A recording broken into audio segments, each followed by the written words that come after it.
Hello, everyone. My name is Aaron Christensen, and this is Horror 101 with Dr. AC, a gathering place for fellow fiends the world over to discuss all things freaky and frightening. If you want to be part of the conversation, and I hope you do, I invite you to like this video, subscribe to the channel, maybe go back and check out some of our previous episodes, leave a comment, and most importantly, let us know the fright flicks you'd like to discuss in the future. That kind of connection is exactly what we're looking for, and it really does make a difference. We're all about sharing the scare, and we want to hear from you. By the closing of the 1940s, it seemed that audiences had grown weary of the classic monsters of yesteryear and were hungry for new thrills. Those exciting new stories came not from moldy crypts or ancient curses, but rather from beyond the stars. With space exploration already a going concern among the world powers, and reports of UFOs starting to make their way into the public consciousness, it was no surprise that filmmakers also cast their gaze to the heavens, imagining what fresh wonders and threats might make their way toward our little planet. With Destination Moon and Rocketship X-M leading the charge in 1950, and The Day the Earth Stood Still, When Worlds Collide, and The Thing from Another World appearing the following year, the stage was set for a literal invasion of sci-fi thrills from studios large and small, and audiences couldn't get enough of it. Tonight, we'll be celebrating a quartet of features that have endured for 70 years in the hearts and minds of genre fans. 4 films that, despite their wildly disparate budgetary constraints and artistic visions, have earned a devout following and share a multitude of ideas and conceits, if not box office receipts. Our show tonight is entitled It Came from 1953, and the world has never been the same since. I'm thrilled to be joined by another fantastic panel of fans, so let's bring everybody in and let's talk to John Kitley of Kitley's Crypt, Dave Kasanke of Liquid Cheese fame, and Doug Long, also residing here in Chicago, although you're beaming in from Indiana, I think, today.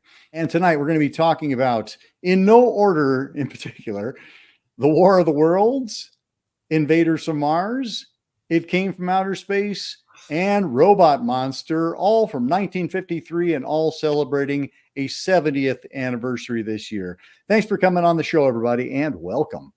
Thank you. Hello. So I don't even know where to begin with this one. I didn't bother to look up the release dates because I'm a terrible host. It Came from Outer Space feels like, even if it's not the first one, it feels kind of like it's beginning to kind of open that door. I think part of it is the fact that it's in black and white, but it also just kind of has a different flavor than the other ones. And so let's go ahead and start with that. And it starred Richard Carlson and Barbara Rush. And it was interesting in that it didn't feature an alien invasion so much as it is they kind of got stopped on the way and are hanging out in on Earth while they repair their spaceship. Let's kind of go around really quick. Doug, do you remember when you saw this film for the first time? This was for this, I believe, was the first time I've seen this. Oh, great. Okay. So it's pretty fascinating to jump into that world. How about you, Dave? It was a video watch of mine when I was going through all the big Universal monster releases and things of that nature. It was one that had come up on box sets of specifically 50 science fiction. So that was the first time I had seen it. Cool. How about you, John? Kind of the same with the VHS releases where you're just checking off the movies that you had been reading about. You had to see this stuff. Yeah, I think I probably saw it on one of like AMC's Monster Fests when they were doing all of their classic Universal monsters, because this was a Universal release. And it makes sense that it would have, it's also directed by Jack Arnold, who directed, things like Incredible Shrinking Man, Creature from the Black Lagoon, Tarantula. So it was very much something I'd read about for years in reference books and things like that. But yeah, I do like this movie. I think it manages to hold up. I think all of these films actually that we're talking about today still hold up quite a bit to the modern eye.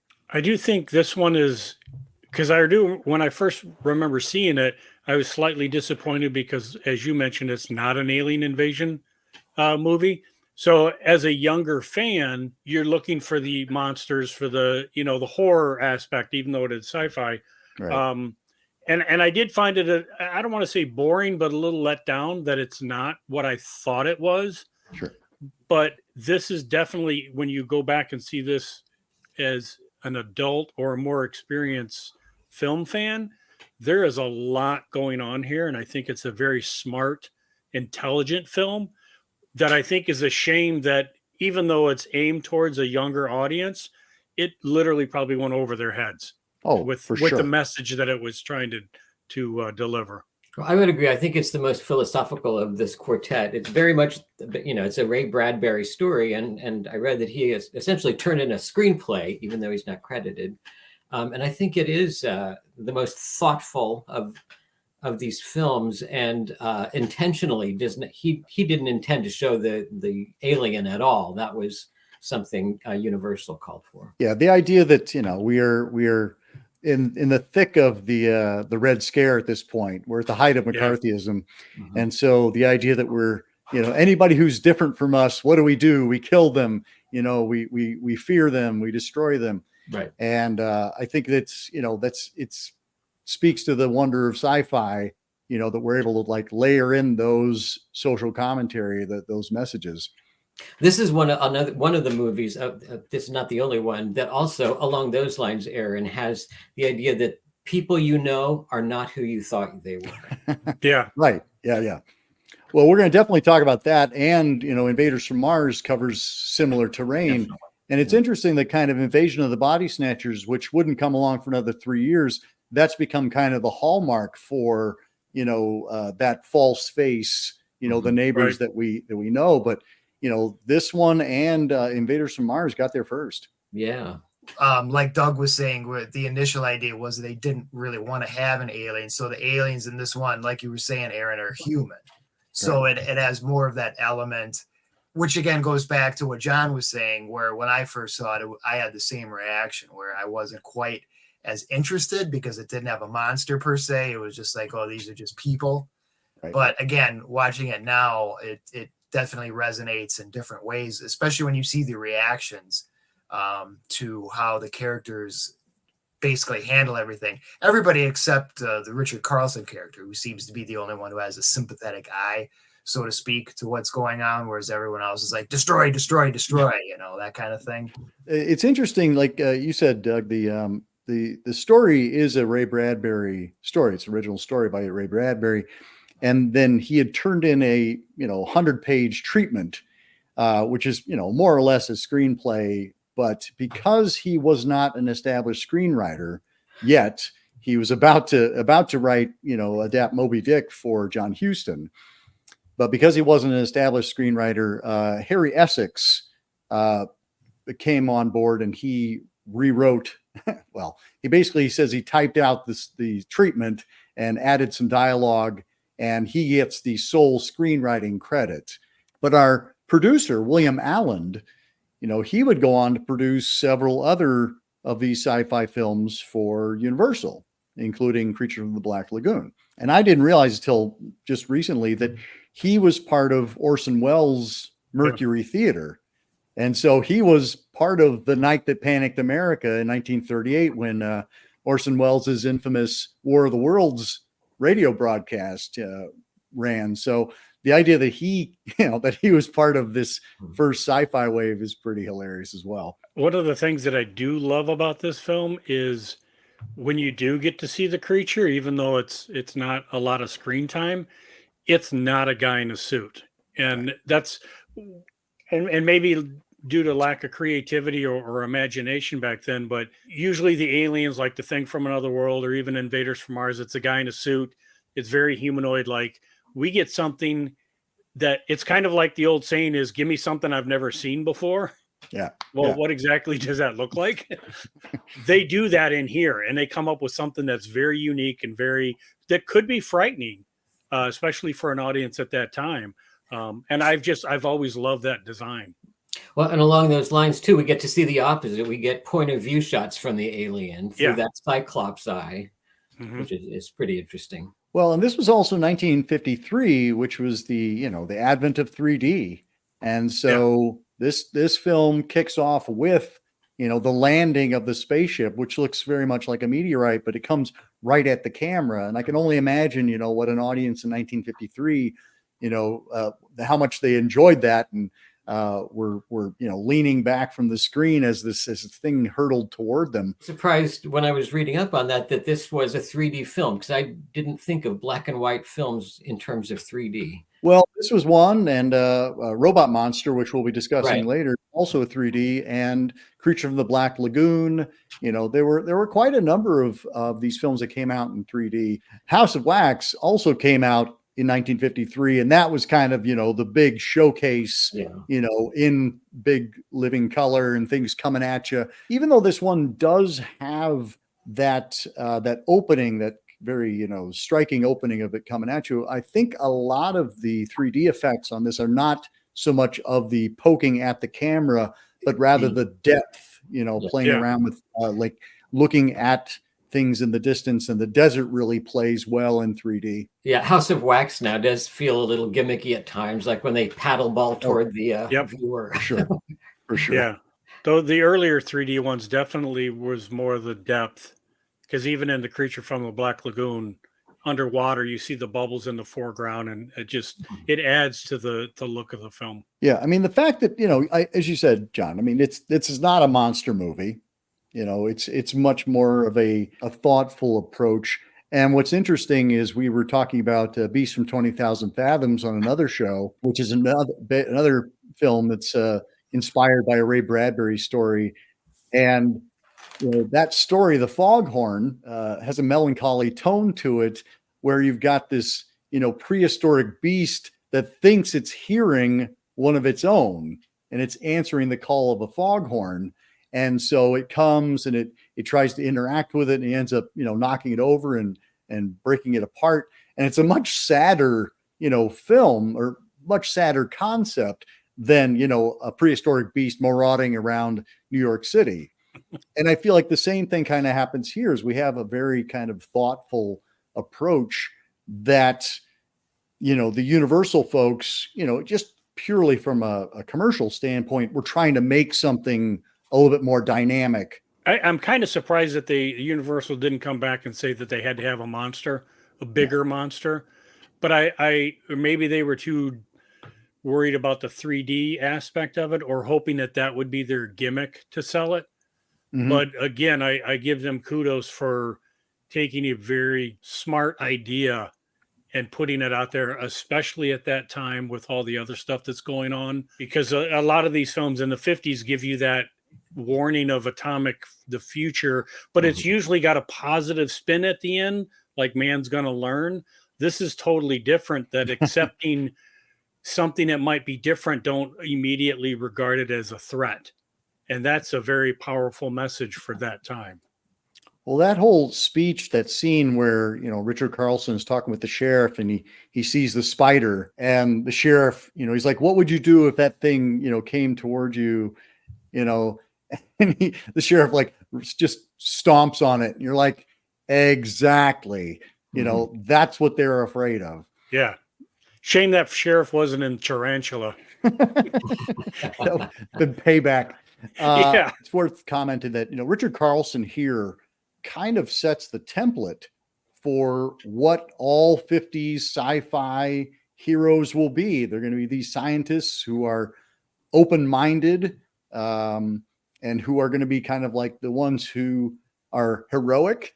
They're not just, like brainy, like nebbish glasses wearing, pocket protectors, etc. Like they're kind of dynamic men of action who are also men of science. And who are also lambasted from everybody else saying you're crazy. Right. Well, and I couldn't help thinking of our modern world, where science by some people in the last couple of years has been lambasted. So it's interesting to see the scientific heroes here. Yeah, no, I agree with what you were saying, Aaron, that he definitely does set the template.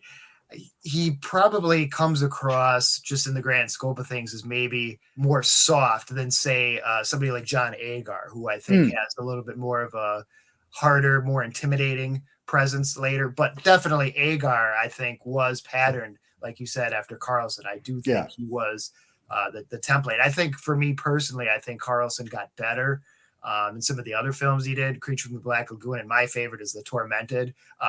But I do think that he definitely was, when they patterned characters in these science fiction films, he was definitely the one that they said, okay, we want someone not only who acts like him, but looks like him too. That's right. That's right. From like a physical standpoint. Yeah, well, very much so. They all kind of like, they have the dark hair. There's no glasses. Well, except for, we'll see Dr. Clayton Forrester in War of the Worlds. He has those glasses that he puts on and off a lot, just to make sure, I'm still handsome underneath these. I'm smart and handsome. Speaking to Barbara Rush, who's our female character here, she isn't given a lot to do, and that also kind of sets a tone for what we'll be seeing in the years to come. But there are some really wonderful. She's in one of my favorite scenes. The idea is that the aliens come in and they will kind of they kidnap the humans, and then they take on their guys and go out in the world so that they can get the things they need to repair their ship. Well, at one point they replace Barbara Rush and, secret her away. But there's a scene of her out on the landscape where she's kind of gesturing to Richard Carlson's character to follow her. And that's just such a striking image. Part of it is the fact that she's wearing a black cocktail dress out in the middle of the desert. And you're kind of like, I'm not sure what that's all about. But yeah, there's some great imagery. And I really love what Jack Arnold does just as a visual, a visual director. Yeah, this set the tone for his whole career. He put this one out, and Universal's like, here you go. Okay, Yeah. What do you go ahead, make another one, do it again. Well, and I don't know if that was by his choice or not, but he did become the de facto go-to guy for Universal Sci-Fi. He was a fan of sci-fi stories and stuff, so this wasn't something that he didn't want to do. He was a fan of that subgenre. He really liked the desert too. That was the thing. When you look at the settings, when they establish the beginning of the film, when Richard Carlson's character is talking about, we have this home that's basically out in the middle of nowhere. Now, granted, you can also take it to the other way and say, well, it's budgetary. The studio's like, hey, that's great. We don't have to have this massive city or anything like that. But nonetheless, I think that was another Jack Arnold trademark about setting it out in those type of settings as well. That made me think a little bit of the atomic bomb testing, which would have been, in the last decade for these people. Yeah. And also those scenes had the theremin, which made a great jump to science fiction with this movie. I mean, I think it had been used in The Day the Earth Stood Still to great effect. Yeah. And I think it became kind of like this kind of cemented it, like, yes, this is the sound of sci-fi. It had been in the 40s. Hitchcock used it a couple of times, especially in Spellbound. So it was the mind, spinning, and it sort of switched over to become also Alien Worlds or The Other. Speaking of our kind of a body snatcher motif, let's go ahead and bounce to Invaders from Mars. That came from William Cameron Menzies, our director, producer, probably well known as an art director. He'd won an Oscar for Gone with the Wind in 1939. Speaking of visual styles, like Menzies really knew how to present an image. And John, I think you and I were talking backstage, like this is very much kind of like a kid's film in that it's told not only for children, but it's told from the point of view as of a child, not just like, a child is our main character, which it is, but it has kind of like that child logic and that child like fear of being a kid in the world. Yeah, it's because these are the two that I rewatched recently, and it's so funny on how, from what I take as opposite audience direction, because as I said, It Came from Outer Space is such a smart film. Invaders from Mars to me feels like a kid's film, told, like you said, in a kid's perspective. It's still terrifying if you were a kid. Watching it now as an adult, I'm looking at going, this is a kid's movie. But if you put it in that mindset, and I love certain parts of it, like when he rushes to the police station, there's that long hallway and a very tall front desk to imply that's the kid's view. Everything is huge. And the fact that if you thought about it, your parents are now aliens, that you know that, and nobody else believes you, that's got to be pretty damn terrifying at that level. The aliens are very humanoid-ish. I like the design of what they're trying to do, but to me now, it doesn't have as much of an impact as, say, it came from outer space still does. Well, visually, Menzies was really taking a chance with very theatrical settings, very spare, as opposed to any kind of realism. I agree with you, John, though. I think it's very much from a kid's point of view. What if you looked out your bedroom window and saw people sink into the ground? And what if your own mom and dad turned into aliens? Yeah, it's definitely the production design. When you really dig a little deeper into it, you can really see Menzies' attention to detail through the eyes of a child. Because I think out of the sets, the one that resembles the most realistic is his bedroom, which from a child's perspective would be, he would know every detail because that's his bedroom. But when you go to the sheriff's station and these other places where he's not as familiar with, it looks very barren because as a child, he doesn't know the detail. He doesn't understand it. So they try to make it as bare and minimalistic as possible. Now, again, I'm sure the studio's like, oh, this is great. We don't have to spend money on these elaborate sets. So it kind of, again, serves both things. But I do think that the further and further out he gets out of his home, then you see how things become more strange because he wouldn't know, visualizing it, what these settings would have as far as from a detail perspective. He just wouldn't know. So he designed them to look very minimalist. Yeah. Well, I mean, and once you get to like the spaceship, there's a lot of empty space on that ship. There's a lot of really high ceilings. It feels very expansive. He goes to the police station to report, the beat cop, the guy who the front desk, like he has not been taken over, but the police chief has been. And it's like, these higher figures of authority are the ones that are, already been converted, the cops and the head of police and your parents. What I really like about this film, though, is that suddenly somebody takes him seriously. Like the female doctor says, let me call my, my boyfriend over at the astronomy station. And he's like, no, I vouch for that kid. That kid's legit. And you have these adults who believe the kid, and to the point where like the Colonel Fielding, played by Morris Ancrum, who's in just a ton of these. And I love how, Morris Ancrum just like takes charge. He's like, all right, I'm going to buy everything this kid says, and we're going to take care of business now. And we're going to shoot everything. I think that also, that your idea there, Aaron, also adds to the fact that this is, he's literally having a nightmare. So everyone who's any sort of authority, from his parents to whatever, is basically taken over. Right. So that's like, the worst thing as a child, because you're like, well, who can I trust? Because everybody that I want to trust, that I would love or maybe think to care for, they're like they've been taken over. So the nightmare, the really horrific aspect that this child is going through is basically exacerbated by, these, authority figures.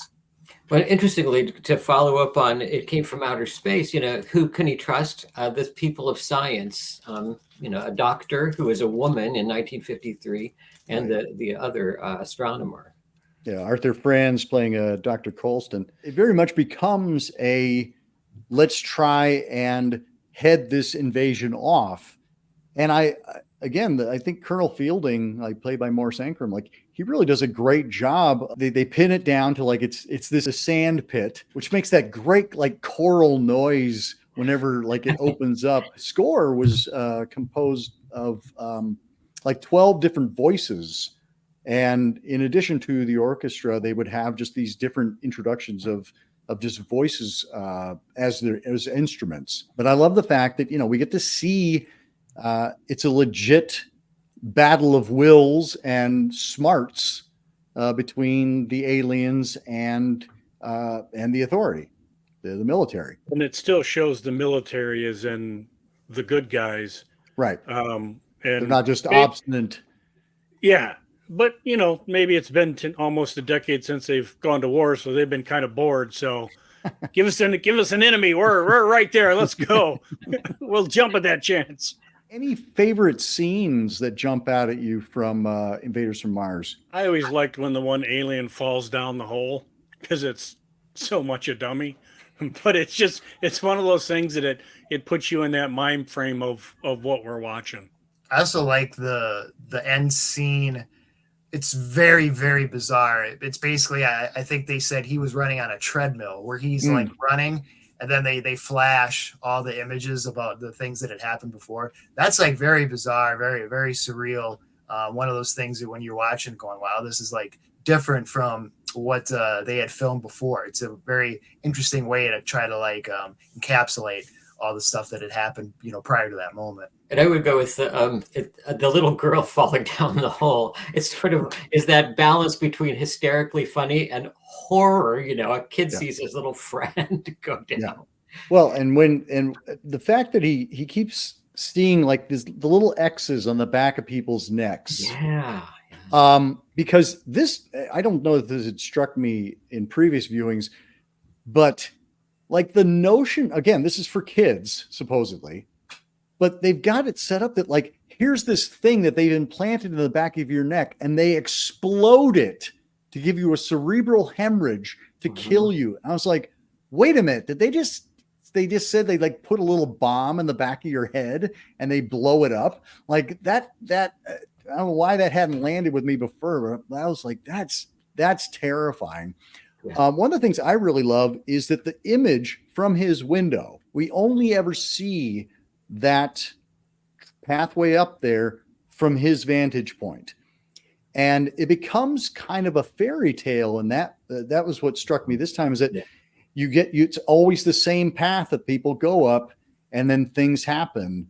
And there's kind of a nightmare quality to that. I mean, I know I've had dreams where it's like it's the same scene over and over again, and it just becomes more and more horrifying as it continues to. And you're like, please stop, please everybody stop going up that hill. Well, that's why the images, this seems very painterly too, as opposed to realistic. Right, because you can see again, there's just the slightest tweak of detail with that because the fence suddenly goes into the ground, whereas before it was up. And again, it's very subtle. And then again, going back to the idea that it's something what he imagined, of course it's going to land in his backyard. I mean, that makes sense. It's not going to land in another city or another town. It's like literally right there in his own backyard. Well, we are joined by Mr. Alan Trump. And I'm so glad to see you, my friend. I am so sorry. I apologize heartily. That's okay. We won't replace you and put a little, detonator in the back of your head. Thank you. We are talking about Invaders from Mars, and any favorite images or scenes that you have from that film? One thing that's very interesting, and did you get to the part yet where they're using condoms for the walls? We have not mentioned that. Yeah. Okay. Well, they did that, and I enjoyed that. And there's the whole bit in there. There are those really weird shots where the surgical device is coming down into the back of the woman's neck. Right. From there. So I guess those would have to be, and of course, just the close-up shots of the alien, the great intelligence from Mars. Oh yes, we haven't even talked about that. That was a circus performer. That they just had her inside of the little globe, and then the little tendrils moving around her, because that's very unworldly, as opposed to, like you said, John, like the other Martians are basically guys in jumpsuits running around. They did have some pretty badass weapons, though. Yeah, they did. Yeah, clear a hole, boom. And I want to do a quick shout out for another 1953 movie from William Cameron Menzies, which was also in 3D, called The Maze, which is not a sci-fi film, but it is fantastic. It's got great imagery, and it's got the greatest you never see this coming ending that you can ask for. Yeah. Let us jet forward to The War of the Worlds from 1953, and that was directed by Byron Haskin, and Gordon Jennings providing the special effects. but based on the story by H.G. Wells and later made infamous and famous by Orson Welles' 1938 radio broadcast. Alan, since you've joined us and since you haven't gotten to kick off one of these rounds yet, when did you come to see War of the Worlds for the first time? Actually, there for a while in the early 60s, I think. The color on it was so vibrant, I think they were still showing it as a major film on the network. And I Okay. think that's where I got to see it for the first time, was when they broadcast it on a network showing. So I got to see that. Probably the most memorable time I got to see it was when they had the Mars rover mission at the St. Louis Planetarium. They showed War of the Worlds at the planetarium along with footage of the Mars rover landing and things. So I would have to say that. Warning, Earthlings, this is Mhm. what you got coming. Mhm. Doug, how about you?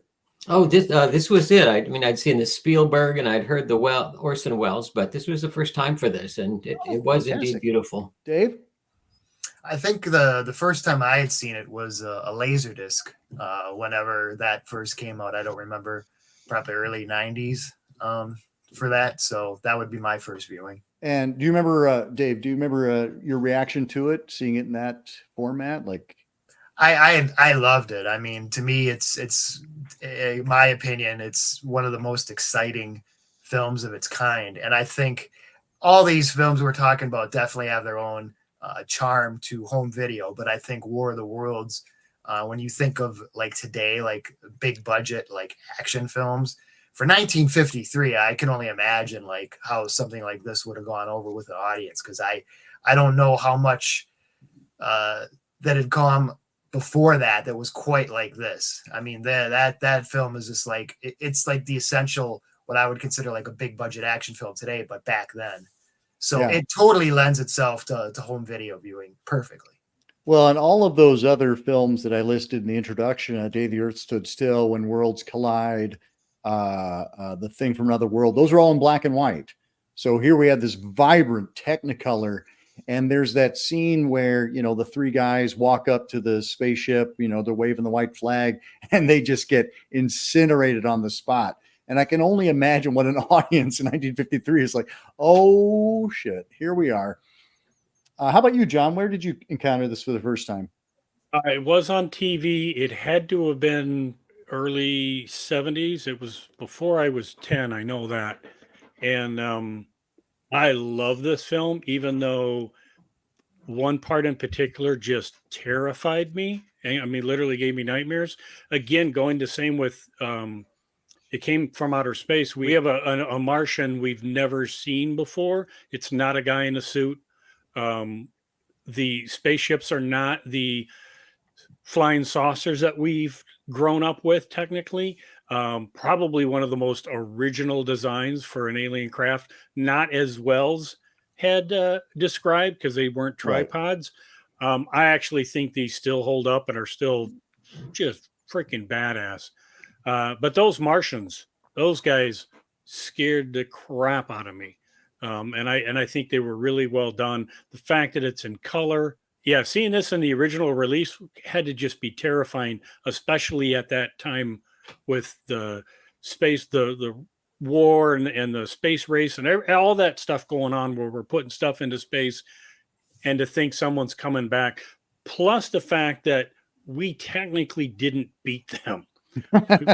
We were going to lose had it not been for a little biological unintentional warfare on our part. But I love the fact that it's not like we had the scientist hero that figured it out. No, we just lucked out.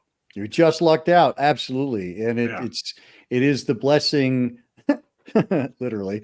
And thanks, God. Appreciate it. Yeah. Thanks for helping out. I forgot to mention that George Powell is our producer, and he was very much the one who gave it its look and certainly gave it its budget.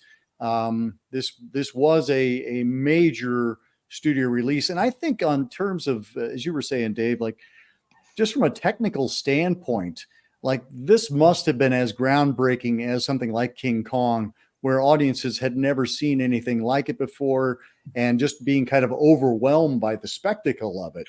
The sound design is incredible. Mhm. And all the visuals, the rays and the floating ships, all of it, and the way that it eradicates, people, just basically incinerates them. There's so much happening on a visual level. And George Pal, was very much about, spectacle and really telling a visual story. That incineration that you just mentioned must have resonated with people who remembered in less than a decade before at Hiroshima and Nagasaki that is Right. how so many of the people were done away with. Gordon Jennings had also done the FX for When Worlds Collide. There are things watching it years later. I wonder about things like the Martians hadn't disintegrated the Reverend when he was trying to spread the word of God, whether God wouldn't have delivered stepped that in. Dux Ex Machina, or is that what they call it at the very end of the thing? And the look of the flying saucers, boy, I almost wonder if there might have been just a little reference to like the custom car craze that was sweeping the country at that time with the fiberglass bodies Okay. and stuff like that. And if I'm not mistaken, I think the ships, they do walk on tripod legs, but because remember they see them at the very beginning, it looks like they scratched the film, so there are these invisible.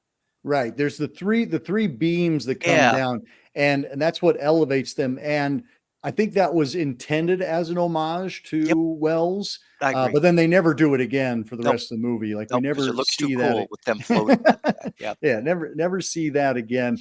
Speaking of them flying, apparently it's the three strip Technicolor that was used. The reprints of that have not been done. That weren't done as well, and that's why you can see the wires suspending the ships.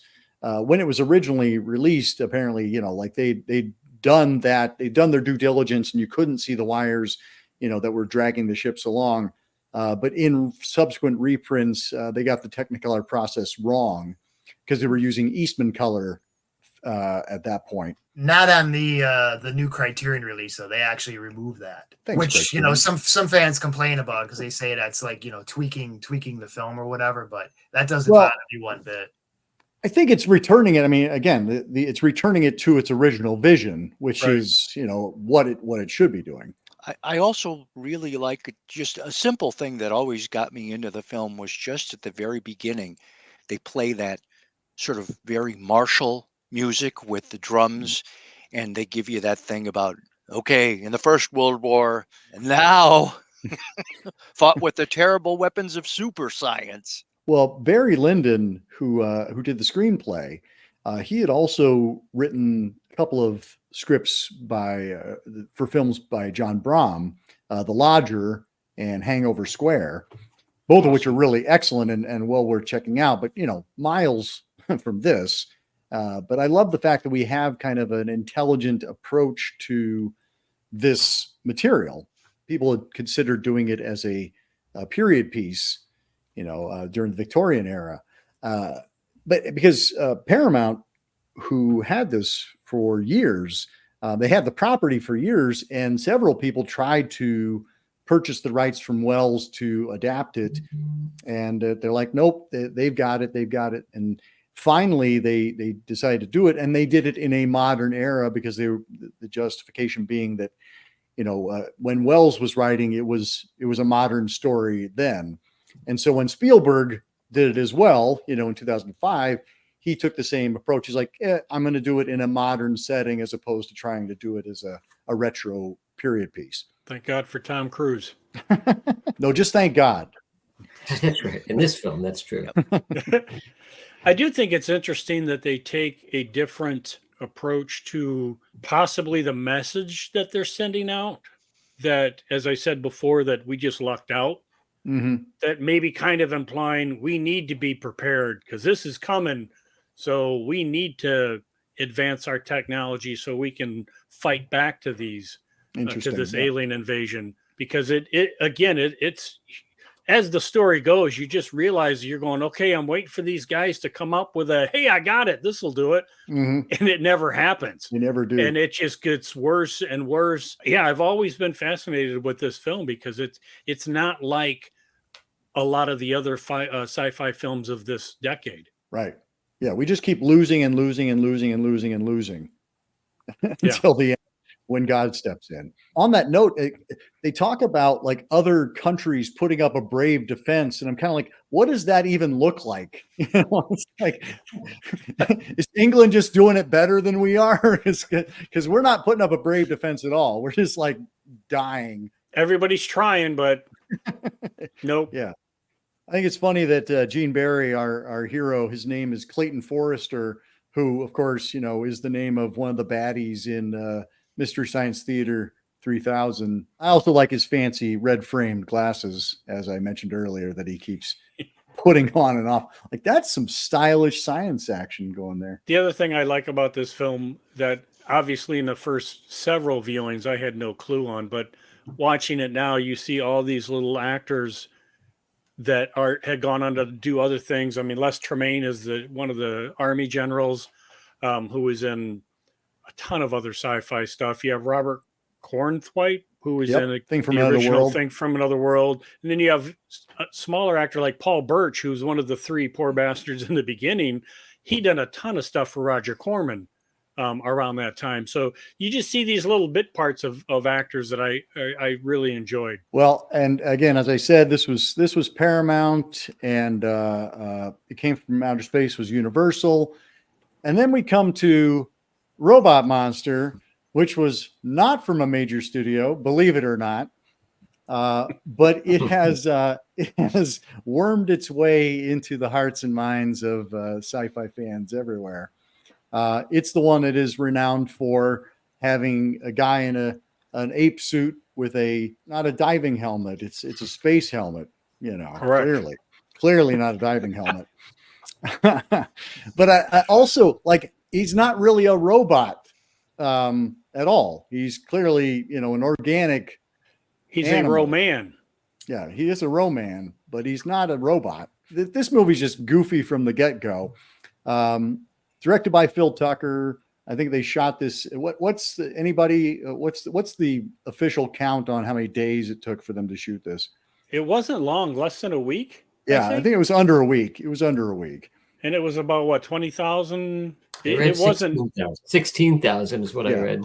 So it's not a lot. And we just literally rewatched this a couple of days ago. Shot in the summertime in Bronson Canyon. And poor George Barrows is in that frickin' monkey suit, walking uphill, carrying Claudia Barrett. That poor guy needed an Oscar just to be the fact that he survived that film. My God.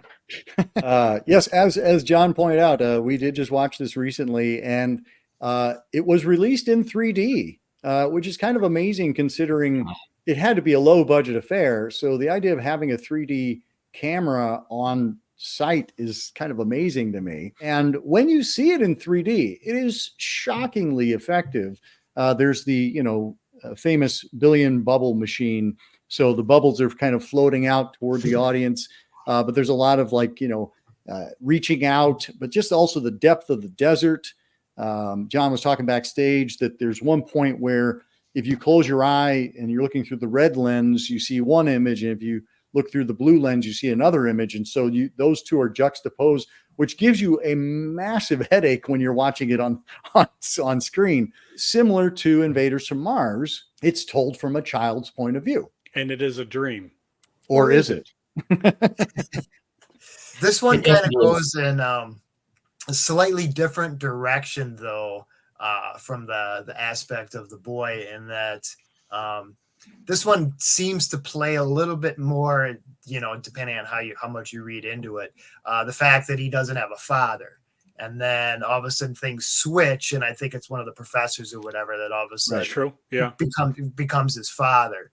So, I mean, the family unit is a big aspect of this, unlike Invaders from Mars, where his parents get taken over. This one's a little bit different when they and I think, again, the goofiness is so over the top that they're throwing in the mix is well, let's just have a wedding. I mean, we're only 8 people left in the entire world, so let's have this wedding. And they're all yeah, that's a great idea. I mean, well, you can kind of get away with anything because of the fact that it is a dream. Exactly. there's no like going, well, yeah, but it's like, don't worry about it. It's fine.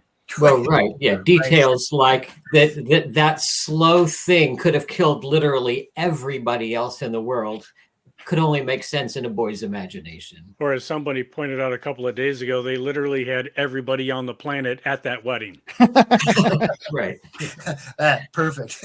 As goofy as it was, it's got an eeriness about it. And it reminded me a little of Night of the Living Dead, where they also are, it's very low budget and they're very slow, but they're relentless. And he's sort of, Roman is a little bit like that to these people. And they don't run. That's a problem as well, too. Well, and I like the science of it. Again, that feels very much of a child's mind, that like you get injected with, the vaccine, and it makes you impervious to his calcinator death ray. Also, just the lines that Roman and Great Guidance get to speak are just wonderful. They're that kind of bizarre, heightened, sci-fi. You're like, what are you even saying? But I do love it when Roman, finds the struggle in his heart when he discovers the creature Alice. He's like, I don't know why, but I feel like Alice and I could talk. There's the one line in there where Roman is talking to the Great Guidance, and he says, all life above Lepidoptera level has been exterminated, and Lepidoptera is butterflies. Well, Wyatt Ordung apparently wrote this script in like an hour. So I love the fact that you have a movie at all. But as you said, Doug, I mean, there is a definite setup as to who our villain is. And you have the family, kind of cowering in fear. For whatever reason, that works on that base level. We identify that, this family is doing everything they can to try and stay alive, and that this creature just wants to murder them because they're different. Hello, it came from outer space. So I love the fact that we're constantly like kind of weaving through these themes in 1953. And I love the fact that, like all of these ideas are out there, and yet there's still kind of people are pulling from the same material. Behind the scenes thing with the fear of the other, Selena Royale, who plays the mother, was blacklisted and had no longer worked in major films. And this was her last film. What a way to be remembered. Yeah. But I do like, as in Invaders from Mars, we had the female doctor. Here we have Alice, who apparently is some sort of a scientist, or she's very intelligent. A lot of times in these 50s movies, the women were there for pretty much eye candy. Right. But a lot of times we do see these where they have a, and it's really weird because you have someone, a female character that is a scientist or someone of some sort of intelligent stature, but then on the flip side, they are also treated like a woman. So it's kind of like they're trying, but we still have to treat them like a woman because this is the 50s and, they're female. But so I do like the attempt. And in here, there's more than one occasion where Alice is proven to be smarter than most of the other characters on there. Well, and I do like the King Kong homage where, she gets carried off by Roman, all the way back to his lair. and he has to punch her out because Great Guidance is going to see that he's got a girl in his room. There's but then it's like it goes a little bit further though when she gets tied up and then he almost like starts ripping her clothes off. I'm like, yeah, what kind of boys' dream are we talking about here? Where you're introducing bondage into the scenario now? I'm like, that's kind of bizarre. Yeah, because she's magically tied up. At first, he just kind of like tries to rope wraps around her, and then around, he's like, screw it, I'll just punch you out. And then he goes to the monitor, and when he comes back, she's already tied up. And like, okay, what happened here? Yeah, it's a little known function of the billion bubble machine is that it also can come out and just, tie you up and then it disappears again. I think the beauty of this film is the making of and what went behind the scenes as opposed to what we see. I do think the 3D effects are pretty damn impressive. Yeah. But the fact that it was made on this kind of a budget, the fact that they actually used that for a 3D camera, the fact that because Tucker found this billion bubble machine, he decided, we got to add scenes in here to have this bubble machine, which makes no sense. But it adds to the 3D effect. You just have so many batshit crazy stuff. And you have this alien that's starting to have trouble thinking on his own. And apparently the Roman society can't do that. And I just think it's so hilarious. And again, going back to poor George Barrows in that freaking monkey suit going, kudos to you for not just passing out. Yeah. The chutzpah of putting a monster front and center that is clearly a big ape suit and a diving helmet on. It's just like really? Like we're going with this? And they just doubled down and said, absolutely, we're going with this. Unapologetically. Yeah, unapologetic. I also like the fact that like this movie is kind of brutal in that it just starts killing people. Like it kills a little girl. It kills. I was just like, wow, like you don't kill kids in movies, much less, like sci-fi movies. It's got an independent film feel as far as that. It breaks those rules, I think. The first time I got a chance to see this movie was at the Tivoli Theater at a revival in St. Louis. They were having a kind of in homage to the Medved brothers books, Golden Turkeys. They were having a Golden Turkey Festival, and they showed Attack of the Killer Tomatoes, which was all right. And then they had Terror of Tiny Town, which was awful. And then they had this. I have never seen an audience enjoy themselves more. And, and when our hero says to Alice, "You're so bossy, you should be milked every day," or whatever it was. It's like, oh, they really lost it. When Roman just about rips Alice's dress off, people were climbing the walls with hysteria. Yeah, I do remember watching this and just thinking, I cannot believe what I'm watching. Like it's just like every scene just gets progressively sillier. Like the whole sign language wooing each other. It's like, well, we can't talk, but we can still pitch woo and to the point where they're engaged by the end of that little encounter. By the time they get back to the barricade, it's like, yep, let's get hitched. Alan, in reference to the film fest you went to, I've known of this film since the 70s when it came out in the Medved's book, the 50 worst films of all time. So I've been anxious to see it for a long time. Yep. And like that audience, I enjoyed it very much. Well, I'm glad, Doug, that we managed to check so many boxes for you with this this episode.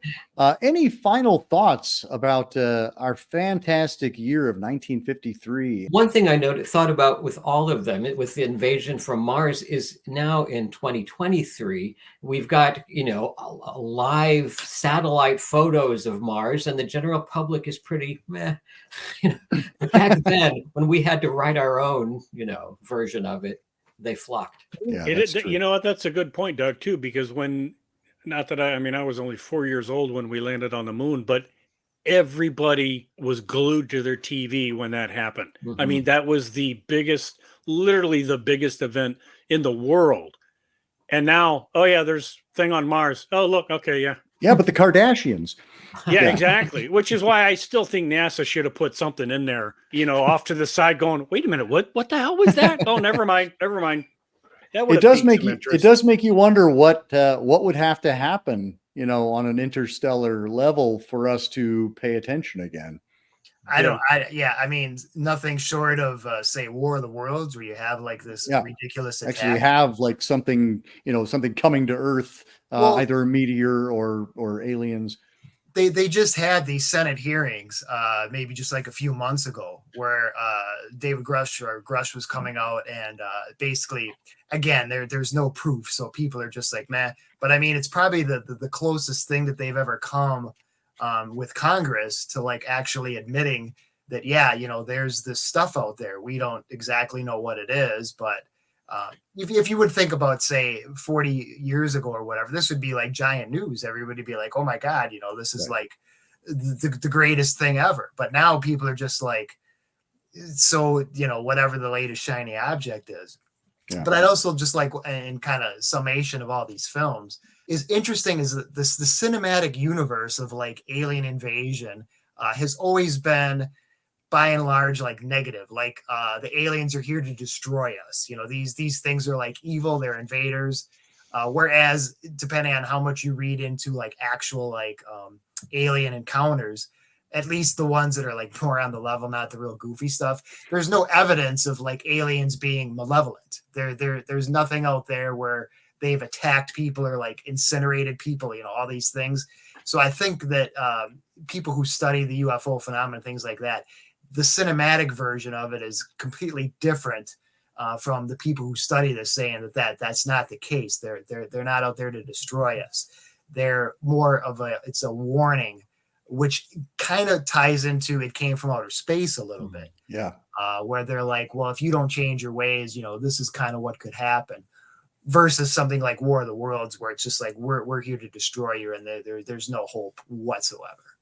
Well, there's that sense of curiosity, like that the aliens are here to learn.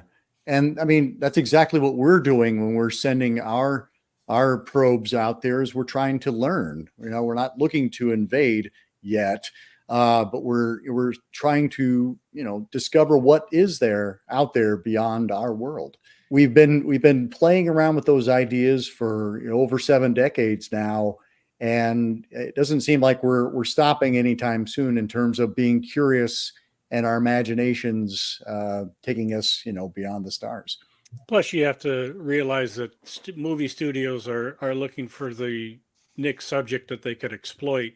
Yep. No matter what the meaning behind the story is going to be, it's still that idea or that concept that they want to exploit. So when we started getting into atomic age and space and all that stuff, here's an element that we could use to either educate people, saying like it came from outer space, or scare the shit out of them, Yep. or give reason to build up the military because you don't know what's coming. So that's or get why back we to need church. to do this.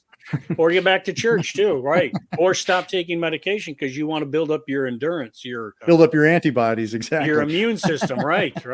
One movie that I would mention in keeping with what we're talking about is, and it's not all that interesting a movie, but I think it came in the wake of The Day the Earth Stood Still and stuff, was a little movie called The 27th Day, I think it's called. And in that one, the aliens want our planet, but because they need the real estate, but they decide we're not going to attack you. That goes against our moral code. So they give us these weapons with which we can destroy ourselves if we want to. And so at the very end of the film, you find out we were on the brink of doing that, but we found out a way to kind of get around that. But at the very end, we say to the aliens, hey, you need a place to come to? Come here. The United Nations gets together and says, come on. And the aliens say, we thank you. We'll use your place as a place of asylum, which is very different. Now that I got the lofty thing out of the way, I should mention just one thing. This is my story for Invaders from Mars. This is always my story. You guys, you've impressed me with your philosophical leanings on the existential nature of the universe. But here's my personal story about Invaders from Mars. And I apologize. I should have said it earlier, but I got in late. I was a recalcitrant student. But Invaders from Mars is very special to me because on St. Louis TV, they used to always have this block of movies that they showed. They would show sometimes on Friday nights, War of the Worlds, When Worlds Collide, and then they showed Invaders from Mars. And I was never able to make it to Invaders from Mars. That was like 3 a.m. or something. Yeah. So I'm watching, got through War of the Worlds. Okay, great. I'm getting about halfway through When Worlds Collide, when all of a sudden I hear a sound behind me and I turn around and there's my kind of overweight father standing there in his underwear, and he yells at me, "What the hell are you doing?" And I'm like, well, I just want to get to the end of this film. I told a little fib. So it says, well, make sure you go to bed after that. So not only I lied to my parents and stayed up and watched, because I'd never seen Invaders from Mars. So I got all the way through Invaders from Mars. So I may have risked hell flames by disobeying my mother and father, but it was worth it, kind of. We're glad you're here. Thank you. Yes. Yes. All right. Well, thank you all so much. This has been a fantastic conversation. This is one of my favorite things is the old classic 50s sci-fi movies. So it was fun to sit and chat about them with all of y'all. It's been fun. Thank you. Thanks Thank for the you. opportunity. Thank you. Until next time, keep searching, keep exploring, and keep sharing the scare.